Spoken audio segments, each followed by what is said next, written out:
Thanks for listening to the Mornings with Carmen LaBerge podcast, made available thanks to support from listeners just like you. Your daily encouragement that God has the world in the hollow of his hand. This is Mornings with Carmen LaBerge on Faith Radio. If we're gonna fly, we fly like eagles, arms held wide. If we're gonna fear, we fear no evil. We will rise. By your power we will go. By your spirit we are bold. If we're gonna stand, we stand as giants. If we're gonna walk, we walk as lions. Yes, bombogenesis. Bombogenesis. Bomb cyclone, crazy winter weather. You are probably under a winter weather warning where you are, if in fact you are in, well, anywhere north of the Mason-Dixon in the United States of America. My guess is you're going to have some nasty weather today. Some of you have already woken up to nasty comments from people. The meanness conversation has provoked a lot of folks on the text line this morning. So I see you. I hear you. I have not replied to all of you. I see your prayer requests, particularly prayers for young people in our lives who are mean to us. I see that. So just know that I'm praying for you. If you want to jump on the text line, it's always open, 877-933-2484.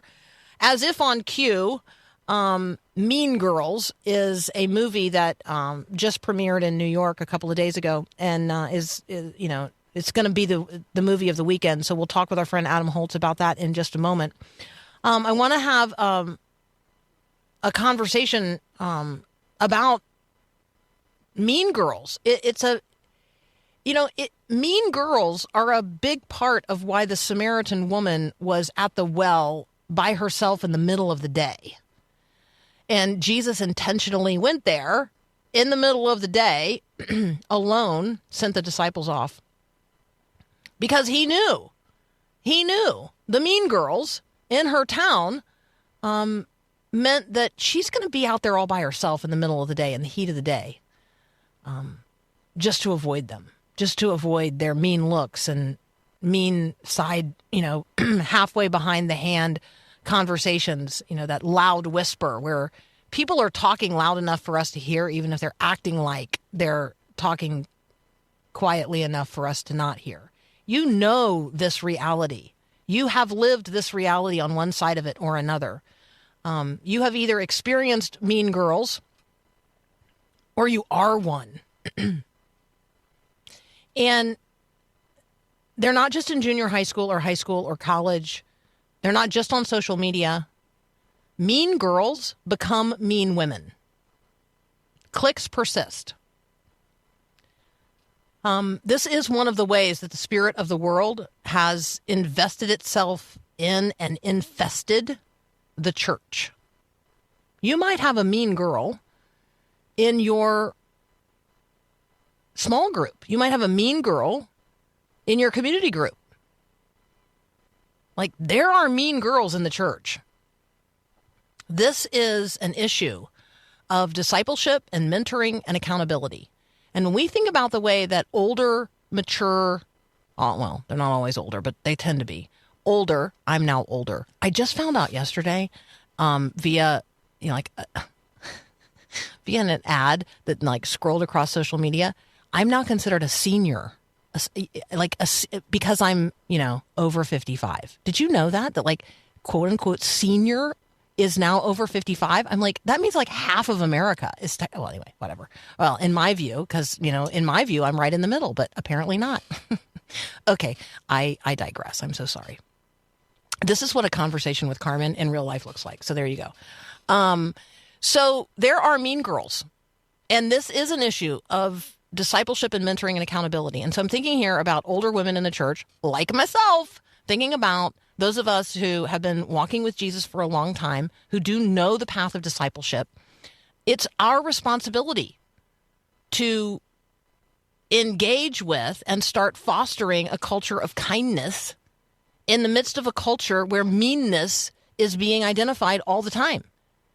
And if you're not familiar with this, the mean girls, they're the ones that get together as a clique, and it's a mutually reinforcing society of meanness. And they identify the weak, the lonely. They target them with relational aggression. Sometimes it's passive aggressive behavior, but increasingly through social media, it's just aggressive behavior. And they get some kind of terrible joy out of not just isolating people, but publicly abusing and humiliating them. And then reveling when that person takes isolating and sometimes negative action upon themselves. A lot of times it has to do with boys or men, relationships. And so we got to intervene. We have to intervene. You can't just ignore meanness, and you can't ignore the mean girls, and we cannot ignore the mean girls in church. So jealousy is an issue. And so we need to be speaking to the issue of jealousy, insecurity, not believing that God created you uniquely for goodness and greatness, seeing yourself more highly than you ought, and seeing others as less than yourself. So that's the issue of pride, or seeing people not as God sees them. Pride is certainly at issue here. So today, clothe yourselves, all of you, this includes me, with humility toward one another. God opposes the proud and gives grace to the humble. 1 Peter 5:5. I think that, at root, the mean girl, the mean woman, at the heart of it is a person who does not really know Jesus. And so we got to be praying for her. We got to be interceding before God for her. And if the mean girl is you, then today is the day to let all bitterness and wrath and anger and clamor and slander be put away from you, along with all malice. Start being kind, tender-hearted, forgiving, as God in Christ Jesus has forgiven you. Ephesians 4:31 and 32.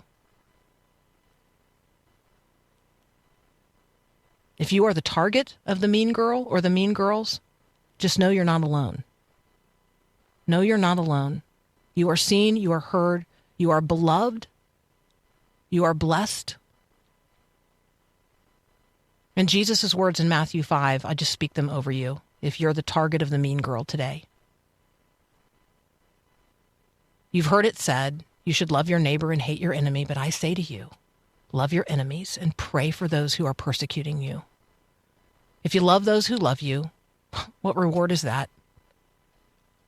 If you only greet those who choose to greet you, what more are you doing than others? So yes, we have to go above and beyond. We have to go the second mile. We have to live as Jesus lived, and we have to love as Jesus loved, even the mean girls. Our friend Adam Holz is going to join us next, and we're actually going to start with a review of the movie Mean Girls. That's up next here on Mornings with Carmen.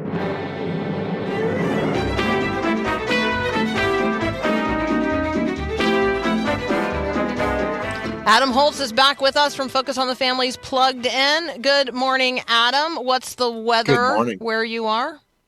My computer says 13 and clear, but I hear it's supposed to get down to like 10 below zero or colder this weekend. So, Yes, that's because there's going to be a, let's all say it together, 5 syllables, bombogenesis.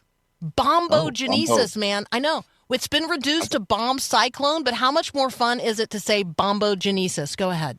Have a party in your mouth and say the word. Well, even polar vortex is pretty fun to say. They're both vortex. Fun. Yeah. Bombogenesis. Next time on the weather. I know, right? So when my nephew, who's now very big and is called the Giant by some of the other kids in our family, when Larry was very, very little, he loved to say multisyllabic words. Like, he loved it. And so this would be one of those where Larry would probably say it like 100 times. Bombogenesis. Right. bombogenesis. Like he would like practice all the different places where you could put the inflection. And then he would say, that is a party for your mouth. I know. I just felt like that was a Friday thing I should share with you. That is funny. So let me use that as a segue back to your previous comment. And as another segue, this is a long bridge across the relational chasm to Mean Girls. As I was listening to you, I couldn't help but think of Psalm 1, which starts out early and says, "Do not sit in the seat of mockers," which is interesting, right? You know, we hear about slander, we hear about profanity, we hear about gossip.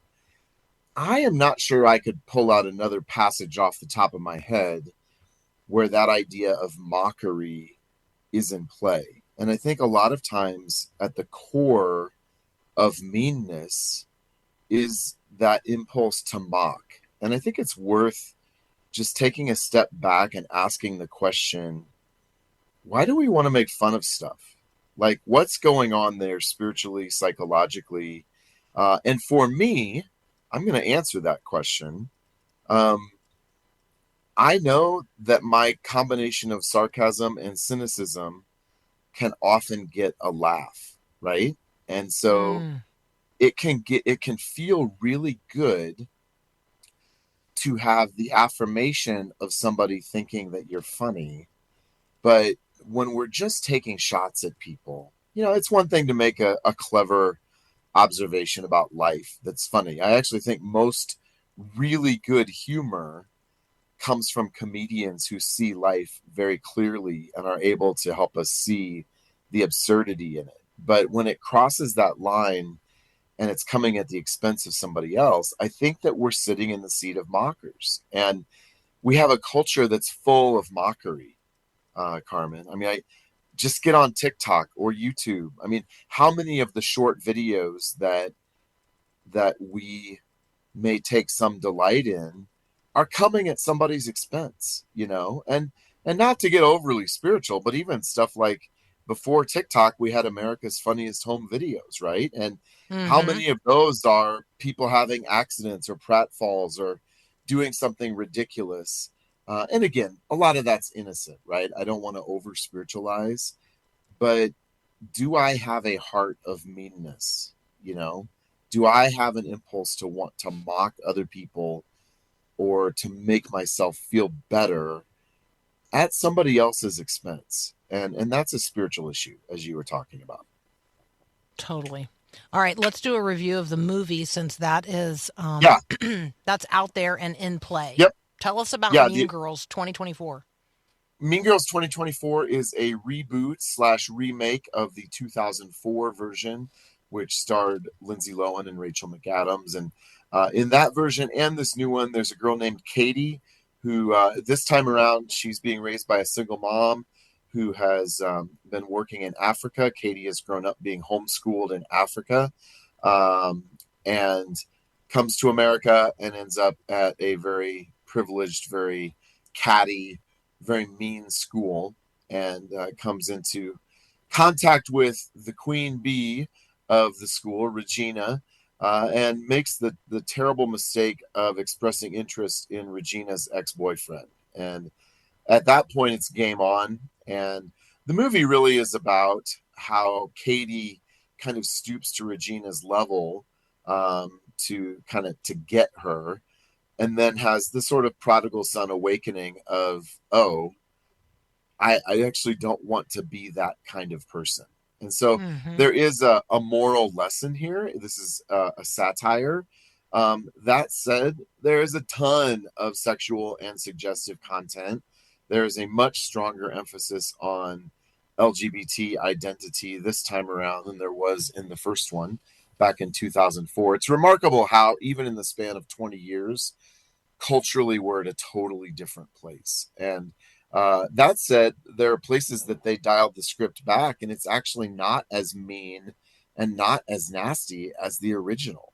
I do think we have grown culturally in understanding that meanness has consequences, and we're less willing to put some of those things on film. So it's, in some ways, there's some nuance there. In other ways, I think I can safely say you don't have to go see a movie that's full of raunch and sexuality in the context of high school girls to know that being mean is a bad thing.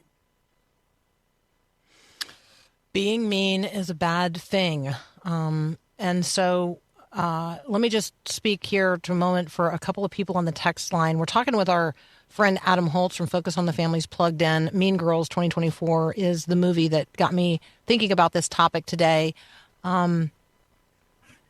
It's not just girls. It's not just girls in junior high or high school or college or when we're young who are affected by and in some cases destroyed. The language here on the text line from a mom is that her son was destroyed during college by mean girls. He was the only male in a class of not only all female students but all female professors, and this mom says, it destroyed his trajectory. Well, and I want you just to rewind. All of us can rewind the clock. And I remember vividly the verbal attacks that I took in junior high. I also remember, perhaps not quite as vividly, the time that I was dishing out some of those attacks. And I think for most of us, unless you're a really good person, which you might just be, Carmen, most of us, it's both and. There were times that we were on the receiving end, but there were times when we enjoyed, for whatever reason, having the upper hand, in terms of the social struggle and letting somebody else know where they sat in the pecking order. And I think especially in junior high and high school, everybody's getting socialized and trying to figure out how to do that. And so some of those attacks are vicious. I had vicious attacks on me. And I will also just connect the dots back to what happened in my hometown of Perry, Iowa last week, that all reports, seem to indicate that the shooter there, that he was bullied viciously. And when they started bullying his sister, he snapped.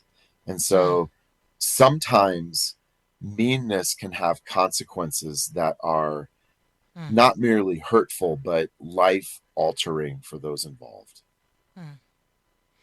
We're talking with Adam Holz from Focus on the Family's Plugged In. We're going to take a very brief break. When we come back, we're going to pivot. We're going to talk about some new insights related to our teenagers, screens, and sleep.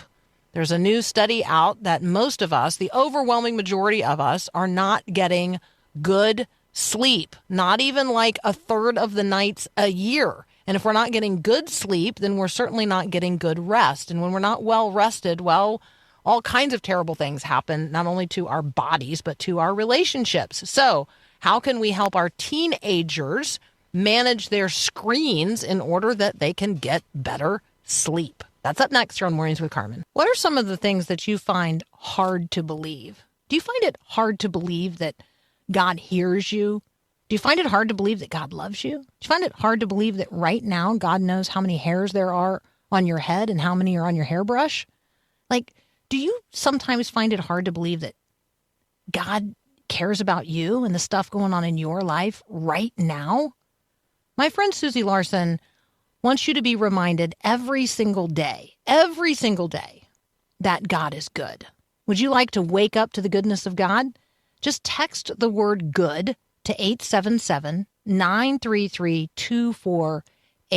Every single day, you'll get encouraging text messages, prayers, and devotions from Susie Larson right on your phone. Just text the word good to 877-933-2484.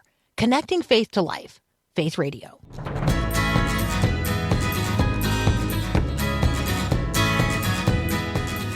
Continuing our conversation with Adam Holz. He serves with Focus on the Family's Plugged In ministry. You can check out what we're talking about today and so much more at pluggedin.com. Adam, you have a piece posted here on the Plugged In blog entitled Teens, Screens, and Sleep. Give us some insights.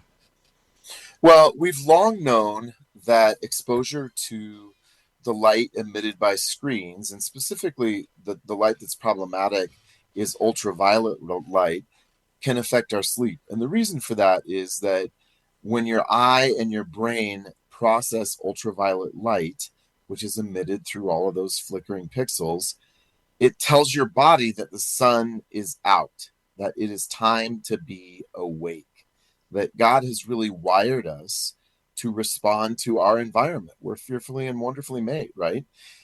So that's not a new insight. What is a new insight?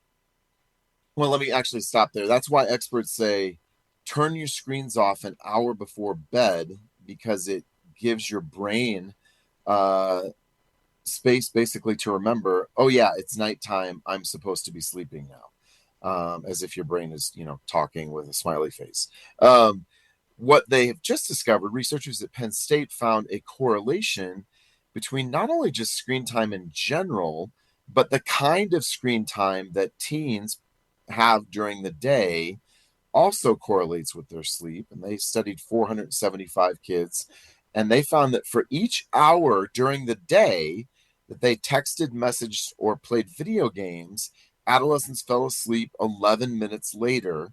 And if those activities occurred in the hour before bed, which, face it, if you have teens or tweens that have smartphones, they're probably texting their friends, they got to bed 30 minutes later on average. Now, some of that may just be, that was the activity that they were choosing and that pushed their bedtime back. But they are hypothesizing that those active forms of engagement compared to just watching TV or a movie or passively engaging with something on screens woke your brain up even more. So the more you're engaged with a particular screen-based activity, it seems like that makes it even harder to get to sleep, which makes sense, right? I mean, there's a logic there that I think, even if they haven't proven that causation, the correlation makes sense to us.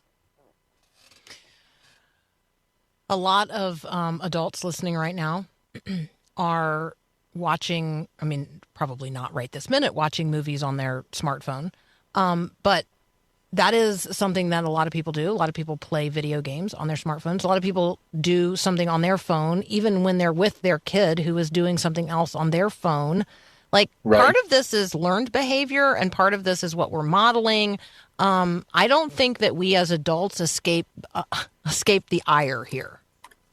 Right. No, and in fact, there's a ton of research that shows that most parents are on their phones more than their kids are.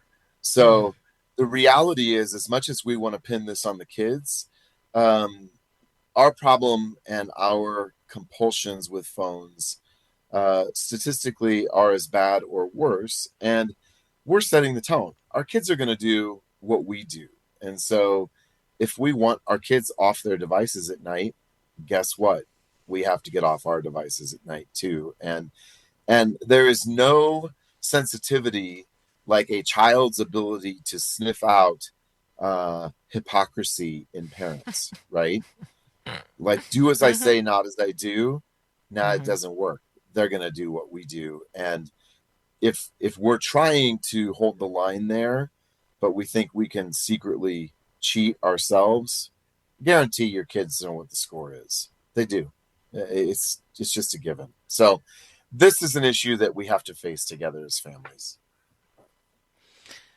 All right. Hey, we're going to leave it right there, because if we start down another topic, we're not going to finish it. I am wondering, as we enter into this Martin Luther King Jr. long weekend, some of us have already entered the long weekend. Schools are canceled in lots of places across the country today because of weather.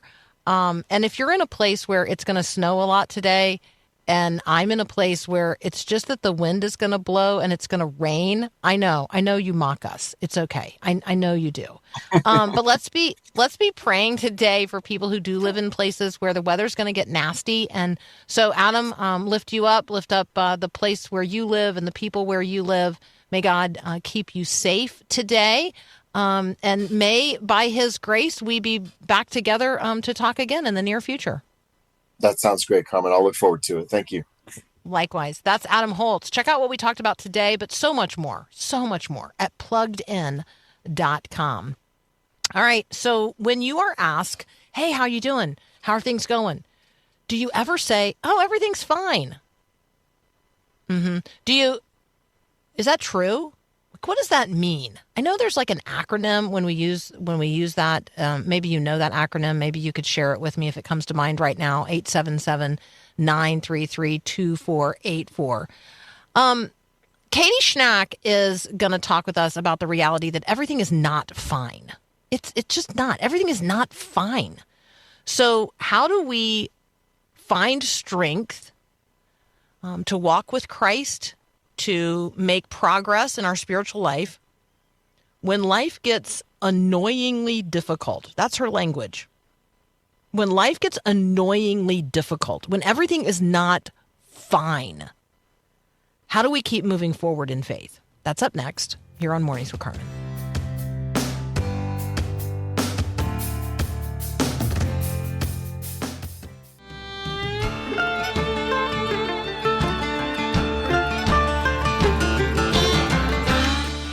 Everything is not fine. So why do we keep acting like everything is fine? Katie Schnack is here. She's the author of Everything is Not Fine, Finding Strength When Life Gets Annoyingly Difficult. Katie, welcome to Mornings with Carmen. Hi, thanks for having me. This is motivated out of what? This arises out of something? The entire book, you mean? Yeah, for me, yeah, especially the title. I know everyone always is like, everything is not fine. What is with that title? Basically, I realized that there was a point in my life where I had for too long tried to be eternally optimistic and just say, oh, it'll be fine, everything's fine. But sometimes in life, things come up that really are not fine. For me, I found that when you kind of acknowledge that and realize that, that's actually the first step that you can take towards healing and towards growing your faith as well. So everything is not fine kind of just starts with my son's medical journey. He was born with a very rare illness. And it also talks about things like the pandemic and just parenting and just anything that's long and difficult. And kind of just acknowledging that sometimes things are difficult, but it's okay to just own that. And then from there, start growing up in your strength and in your faith as well. Let's roll back the clock. Tell us about Shepherd. And I want to go, I don't want to just go to, hey, when he was born. I want to go to like, I realized I was pregnant. Like, right? Take us back and tell us about Shepherd. Sure, yeah. So Shepherd is 5 years old now. If you saw him, you wouldn't know that anything was different.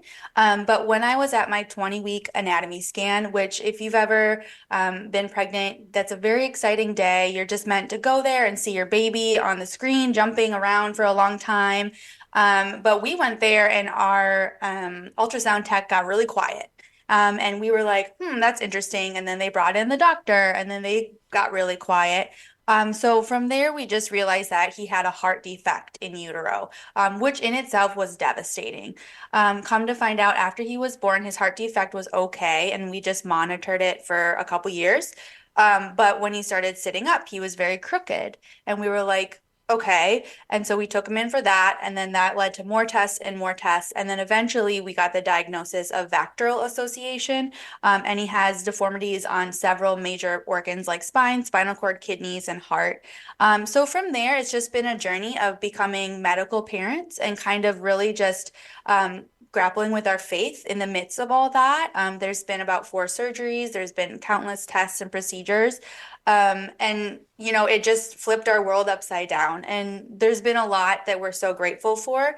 But at the same time, it was a very, very difficult journey. So I just wrote this book because anybody that's going through something similar, something that is so big and life altering that you cannot change, it's difficult. And so I hope that Everything is Not Fine kind of just walks along people or walks with people who are going through something like that. And, you know, helps encourage them and lets them know that it's okay to have the big feelings and, you know, it to struggle and grapple with things. But ultimately, God is the one that's going to bring us through. So again, we're talking with Katie Schnack. The book is Everything is Not Fine, Finding Strength When Life Gets Annoyingly Difficult. I'm just going to go ahead and, well, I'm going to tell people that we have books to give away, but I'm also going to say out loud and right now, if you, Katie, how old are you, if you don't mind me asking? Oh, I'm 36. Okay. If you're not 36 or younger, there is language in this book that you might trip over as as a person of an age. And so I just want to acknowledge that. I want to acknowledge that Katie speaks freely, and she talks about reality using real words that are used in the culture today. So let me say that so that you know in advance, this is a book that is written by a person of faith about reality. This is a book about reality, and she uses real words to describe how we all really feel, but sometimes we resist putting those kinds of words to how we feel. So I want to say that. So we do have books to give away. You know the drill.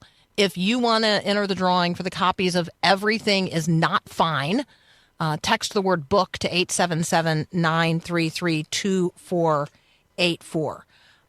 Katie, stories are sticky, and people who have not walked into a children's hospital with their own child in their arms, they don't know what that's like. One of the things that you talk about is like nobody should ever have to do that. Nobody should ever have to walk through the doors of a children's hospital knowing something's wrong with their kid. And then you've got to pass that little baby, that little child. You got to pass them off to someone else. I know this is not what you're addressing, but can you talk about what might have been helpful to you and your husband in that moment? Would it have been helpful for somebody from church, maybe for an older disciple? Would it have been helpful for somebody to have been there? That's a really good question. And unfortunately, now we're frequent flyers at the children's hospital. So it was very jarring in the beginning to be like, why am I even here? But now we're like, oh, is it Food Truck Wednesday today? We go there all the time. But that's a great question. Yes, we over the past 5 years in our journey, we have been so blessed by our church community and just our family and friends. I feel like this has made me a lot more empathetic for other people that are going through this too. And what has really been helpful for our family is just the basic things. You know, it doesn't have to reinvent the wheel, but just having meal trains after surgeries or like having people check in and just pray for us. My friends once made a basket for Shepherd to have at the hospital. Just little acts like that, they mean the world. They really, really do. And it might seem small and insignificant, but like for somebody going through something where their heart is like outside of their chest, those tiny little acts of love and grace, they're everything. So definitely just things like that. They really mean the world to people. That's so good. When you think about what you've included in this book, and you think about the journey that that folks are on, maybe still at the stage where they're just saying everything is fine, even when nothing is fine. It's not. That is not true. Is there one part of the book that you want to turn to and highlight today? I think that the end, so where I started in the book was a lot different from where it ended, and even more so after it came out. So at the very end, I was just about to turn the book into my publisher, the final draft of edits, and we had realized that Shepherd was going to need spinal cord surgery, and that was it. I was like, this is it. We can go no lower than this. Like we had to that point avoided surgeries up to that date, and I was so grateful for that. But it was kind of like all of my worries were coming to a head. So the very last chapter just kind of walks through that moment where I felt like I was at my absolute lowest, where there's nothing we could do to fix it, right? Like you can't fix that. We had to walk through the big, hard, scary thing. And during that time when we were leading up to his spinal cord surgery, and I felt miserable, like crying in my bed, just like horrified, to be honest. It was then where I felt Jesus so clearly keeping me standing upright when I shouldn't have been.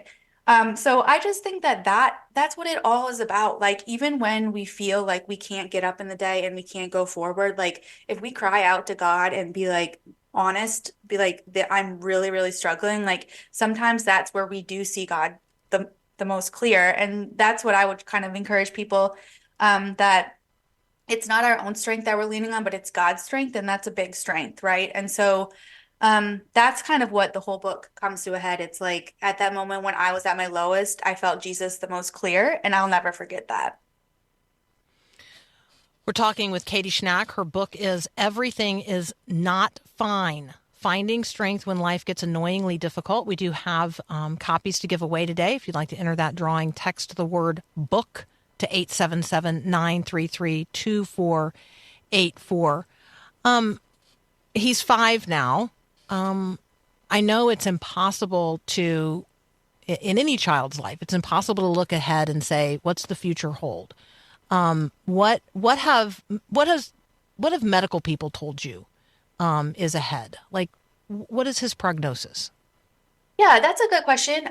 So with Vactrol, it's really interesting because once you fix, quote unquote, all the body parts that are misbehaving, there's a chance for things to be relatively normal.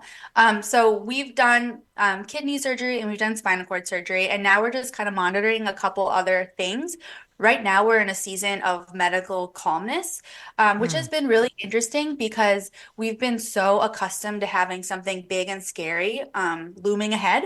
And right now, we don't. We could, and I know that, but right now, we're kind of just like decompressing and kind of like trying to like process all the trauma that we've been through the last 5 years because we don't know what the future holds. And I mean, that's in any case in life, like we don't. And honestly, it could be nothing but amazing things, or it could be another big surgery. So kind of like learning how to like live in that juxtaposition of like, okay, we don't know. But right now, today, this month, this year, things are good. And so we're just kind of savoring that time as a family and just doing as many like fun, normal, like happy things that we can. Which takes us actually to the beginning of the book. And so let's take a very brief break. And when we come back, let's actually talk about not making something a big thing until it's a thing. That's just a really helpful place to start the conversation. And that's part 1 of Katie Schnack's book, Everything is Not Fine, Finding Strength When Life Gets Annoyingly Difficult. You should text the word book to 877-933-2484 to enter the drawing for the copies of the book we have to give away today. You're listening to Mornings with Carmen. Maybe you've heard that Faith Radio partners with One Child to offer you the opportunity to sponsor a child living in difficult circumstances in a hard place. Well, when you sponsor a child supplying for their needs, you change a life. And when you change the life of one child, you change the world. Your one child learns that God loves them more than they can imagine, and that God's got special plans for their life. Your one child gets help with school and is taught skills like leadership and how to even overcome poverty. Your one child gets nutritious food and vital medical care that can be life-saving. You might not be able to change the world, but you can, in fact, change the life of one child. Meet the kids. Find your child at myfaithradio.com.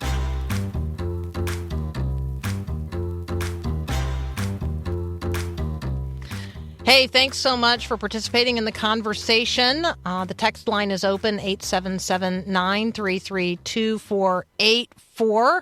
A friend in the 608 area code says, when our 2-year-old daughter was hospitalized with a brain tumor, a friend gave blood in her name, and it was a wonderful gift. So thankfully, our daughter is now 44 years old, praying for Katie and her family today. Another friend has said, wow, that was the nudge I needed. I knew that that God was leading me to give my paid time off to a colleague whose child is hospitalized, and I am now processing that paperwork. So there are tangible gifts that you can give to parents today who are walking this kind of journey. We're talking with Katie Schnack. Her book is Everything is Not Fine, Finding Strength When Life Gets Annoyingly Difficult. It's just this beautiful invitation into their life and the way God has led them for the last 5 years since her son Shepard was born with a lot of medical complexities. I just think I'll leave it at that. He is growing right now. They are in a season of medical calm, as Katie has described. Katie, can you just take us to the beginning of the conversation? What does it mean, don't make it a thing until it's a thing? It's so good. Yeah, and that's something that even to this day I continue to remind myself, even with little things like, money worries or whatever. It's something that's it's a good thing to continually work on. I have an aunt who in the 80s had twin preemie babies. And so when we were early in our own medical journey, she was kind of the one who really understood what it was like to be at that children's hospital, right? To like not Hmm. know what was going to happen. And I really connected with her in a way that I hadn't before over that. And she said, like, when we were in the hospital with our babies, like, her and my uncle, they would just say, let's not make it a thing until it's a thing. Because with anything in life, there's so many what ifs, like, what if this happens? What if it goes bad? But what I've seen over our journey that like sometimes it's okay. Like sometimes things go well. So until you actually get that diagnosis or that test result, my husband and I, we always just remind ourselves, like, let's not make it a thing until it's a thing. And that clearly can be applied to so many areas in life. And it just kind of brings you back to like the moment that you're in and just like we don't know what the outcome is going to be. We know the God that we trust and serve. So until something is bad, let's just assume that it could also be good. There's no question that those of us who have walked the journey of medical complexity have a ministry opportunity. We can comfort others with the comfort with which we've been comforted. Like you and your family, we have spent a lot of time at the Children's Hospital.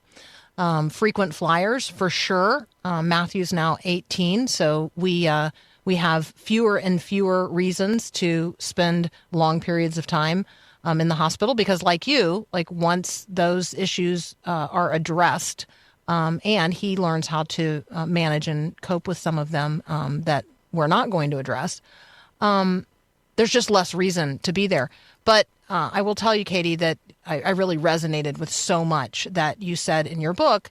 And having walked the cancer journey with my sister when my nephew, who, praise be to God, is now at college, but when he was 7, we started that journey and it's long and it's every step of it. You fear the next step. You fear the next prick. The pain is real. It is some of the things that we watch our children endure feel utterly barbaric to us. And everything is not fine, but we still have to like function. We still have to go to work. We still have to, clean the house. I mean, like whatever. And so there are things that others can come alongside us in community and help us manage and do. But that requires us being honest with others. Can you talk about how you maybe got over that hump? Like how to just start being really honest about what you guys needed?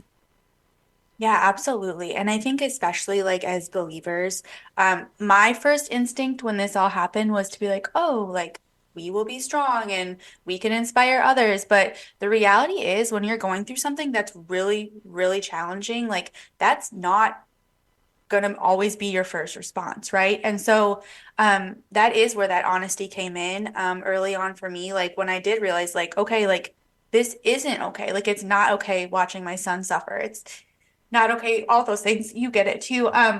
So when we did kind of realize that and acknowledge it and just say to our people, we're like, we just need prayer, right? And like you said, Mhm. like, how do you get up and function like when you're facing something that's just so detrimental? And like that is where prayer comes in. Like there were so many days, like especially leading up to that first surgery, where like all I would do is I would get up, I'd text my friends, I'd be like, please pray for us today. Like, we're really struggling. Like I drink as much caffeine as possible. And then I had like a playlist of really like upbeat worship music that I kind of just surrounded myself with. And that's it, right? And like we would just like lean completely on the Lord, be honest with our people that like we needed prayer, and then just kind of like look for those tiny little bits of joy throughout the day, because especially when you're a parent, like yes, things can be hard and challenging, but there's also so much joy to be have, right? Like with the kids and just being silly and laughing. So we would try to just like lean on that. So I don't know. I think that nobody benefits from pretending that everything's okay when it's really not. Like I feel like if I can share my story honestly, like other people when they're walking through something have permission to do so as well. So yeah, I'm always just kind of like open when we need support and we need prayer. And I would just hope that like the people in my life or anybody reading my books would be able to feel the same. That's so good. Katie, thank you so much. It's a privilege to meet you today in this way. Blessings upon you and your family. Blessings upon Shepherd and the journey which lies ahead. I hope you'll come back and talk with us again as the journey continues and the Lord leads you to write other things. Thank you so much. Yeah, so good.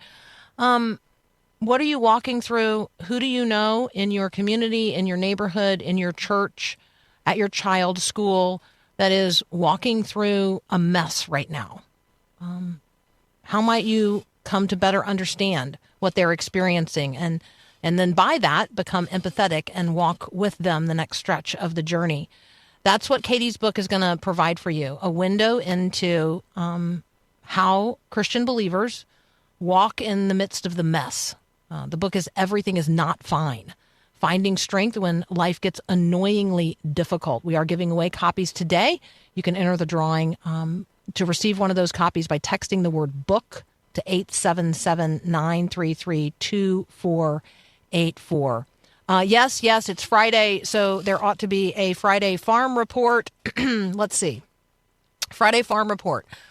Jim finally took down the 2 trees that have been over the course of months now dropping limbs on the equipment shed. Finally, one of those limbs like speared right through the roof, and so that motivated him. So it's been one of those weeks. Trees are down. This is also the final weekend of the hunting season where we live. So he left a couple of days ago for a bow hunt. And he'd been gone about an hour and a half when my phone rang and he said, "Hey, could you go look in my office? Is my bow laying on the floor?" Oh, that moment when as a wife, you say to yourself, yes, I must now carve out an hour of time to take the bow halfway to where he now is. So that's what we did. Some days are like that, right? What could you do for somebody else? Not amplifying the mistake they made, but just doing the right thing, the good thing, the thing that we would want somebody else to do for us. What's the golden rule opportunity going to be for you today? It's possible that the